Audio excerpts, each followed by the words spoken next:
Kita itu hidup di sebuah zaman di mana suara rakyat itu dituduh sebagai suara perwakilan dari para koruptor.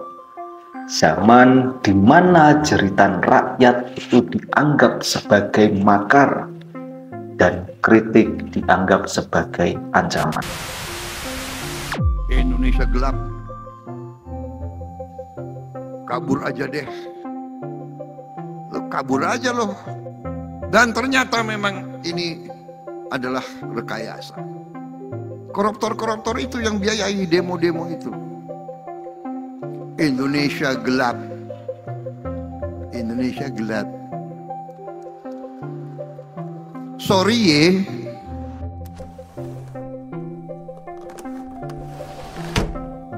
Baru-baru ini Presiden Prabowo telah menggegerkan publik kita lagi, yaitu lewat pidato beliau ketika acara pengukuhan ketua PSI. Yang dimana di dalam pidato beliau tersebut menyebutkan bahwasannya tagar yang dulu sempat viral di berbagai macam media sosial kita, yaitu tagar Indonesia gelap dan tagar kabur aja dulu, itu bisa menjadi viral karena di belakangnya itu didanai oleh para koruptor. Terus tujuannya apa para koruptor ini mendanai tagar tersebut agar viral di medsos kita? Masih menurut Pak Prabowo, tujuannya yaitu menyebar pesimisme dan rasa putus asa di tengah masyarakat kita, yang berakhir agar masyarakat kita itu tidak percaya lagi dengan pemerintahan Prabowo Gibran.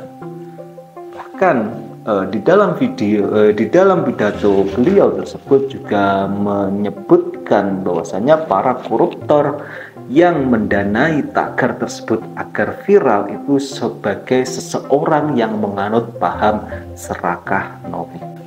Sebelum kita lebih jauh membicarakan permasalahan ini, di awal video ini saya mau menegaskan bahwasanya kita di sini semua sepakat bahwasanya para koruptor ini musuh kita bersama. Oke, sekarang kita masuk. Tagar-tagar seperti Indonesia gelap, kabur aja dulu, memang itu kalau muncul di berbagai macam media sosial kita, bahkan sampai viral, itu memang terdengar sangat menyakitkan sekali.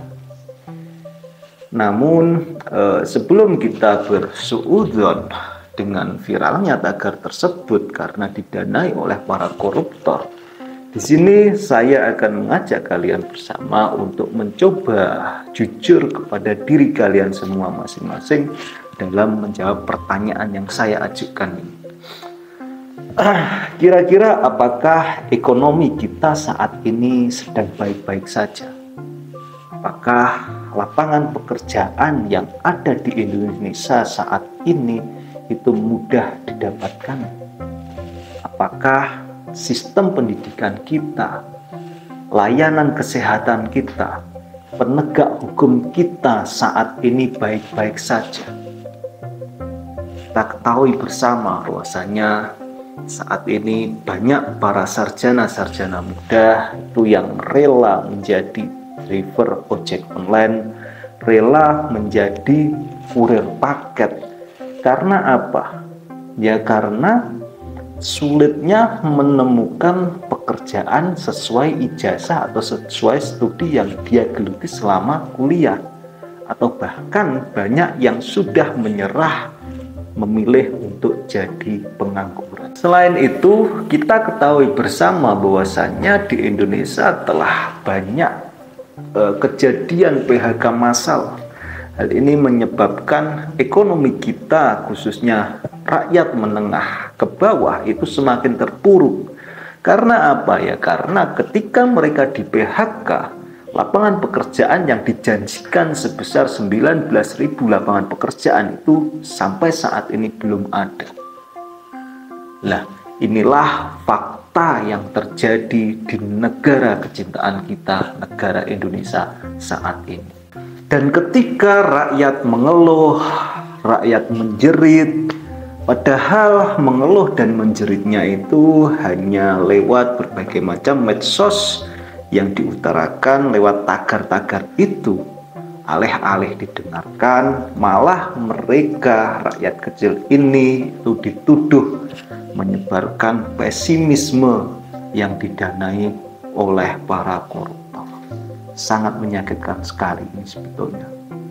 Padahal kalau kita lihat fakta-fakta hari ini, memang pesimisme dan putus asa itu saat ini memang dirasakan oleh rakyat kecil kita, yang dimana kita ketahui bersama bahwasannya lapangan pekerjaan sulit, premanisme di mana-mana, penegakan hukum ya begitu masih dipertanyakan, layanan kesehatan, pendidikan masih carut marut.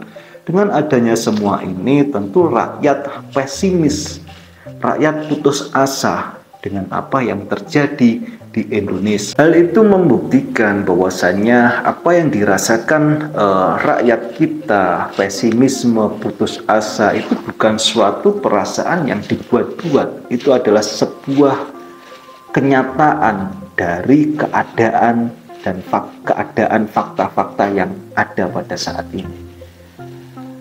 Dan dengan adanya tuduhan yang dilemparkan oleh Bapak Presiden kita bahwasanya keluhan masyarakat yang lewat tagar itu didanai oleh para koruptor, kini banyak rakyat kita yang mencoba bertahan di tengah gelapnya lorong-lorong harapan yang semakin hari semakin menyempit. Bahkan harapan-harapan palsu pun rakyat kita saat ini sudah percaya dengan janji-janji manis seperti menyediakan 19.000 lapangan pekerjaan. Tapi faktanya sampai saat ini pun ada satu lowongan pekerjaan saja yang dimana pekerjaan itu penjaga dari sebuah warung itu yang antri begitu sangat banyak sekali. Ada job event pekerjaan, job fair, itu banyak banget yang antri di situ hanya untuk menyeken barcode. Ya patut dipertanyakan apakah job fair yang digelar itu memang ada pekerjaannya atau tidak. Karena ya di situ penuh tanda tanya. Lah, dengan fakta-fakta yang seperti ini, masyarakat kita itu hanya mengeluh, dan mengeluhnya itu hanya lewat berbagai macam medsos dengan tagar kabur aja dulu, Indonesia gelap, dan seterusnya dan seterusnya. Selain itu, di dalam pidato beliau juga menyebutkan sebuah istilah yang menurut saya itu sangat menarik sekali. Istilah tersebut yaitu serakah nomik.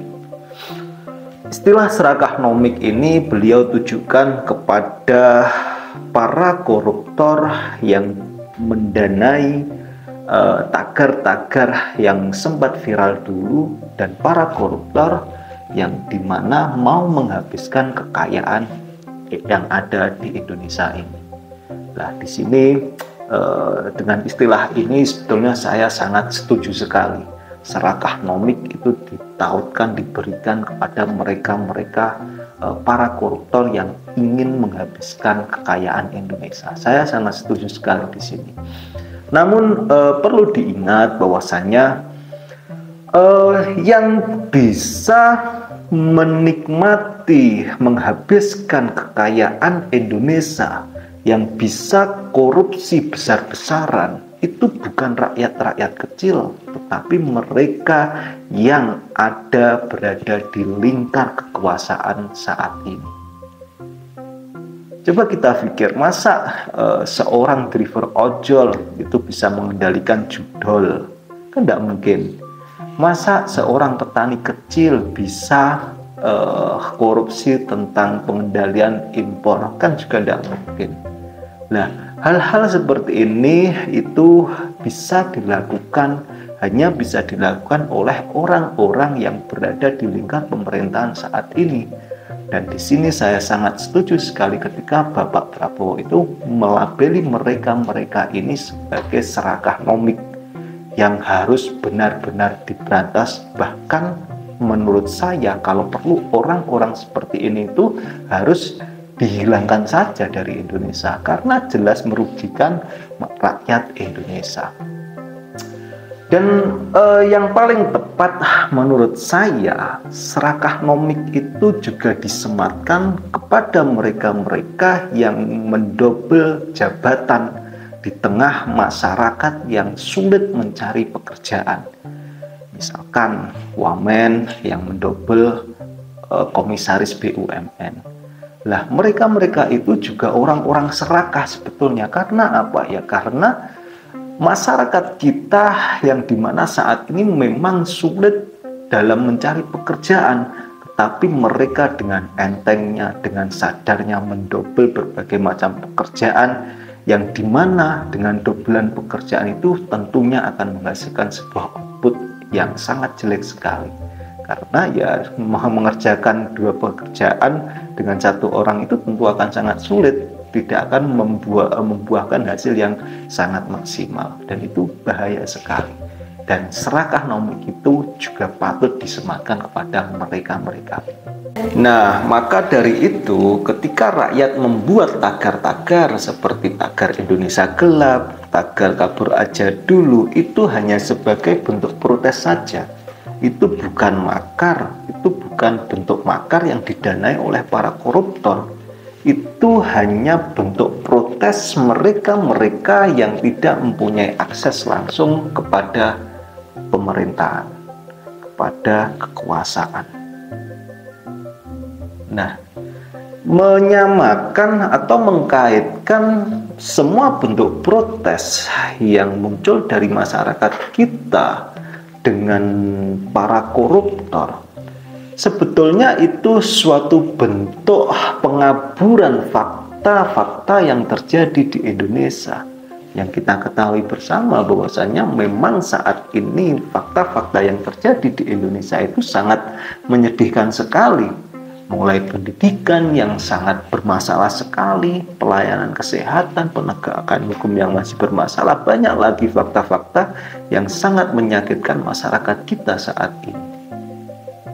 Nah, presiden itu adalah pemimpin semua rakyat Indonesia. Presiden itu bukan pemimpin rakyat yang memilih presiden itu saja. Maka dari itu, ketika ada rakyat yang mengeluh, ketika ada rakyat yang protes, ketika ada rakyat yang mengkritik, jangan selalu dikaitkan dengan lawan politik kalian. Karena kalian harus menyelami ke bawah, harus membuka pikiran semuanya. Bahwasanya yang kalian pimpin itu bukan mereka yang memilih kalian menjadi presiden saja, tapi juga yang tidak memilih kalian. Maka dari itu, jangan langsung menuduh apa yang dilontarkan rakyat-rakyat kita itu sebagai perlawanan dari lawan politik kalian. Oke teman-teman, demikian dari saya, kurang lebihnya mohon maaf. Terima kasih sudah menyimak. Yang belum subscribe silahkan subscribe. Jumpa lagi di video selanjutnya.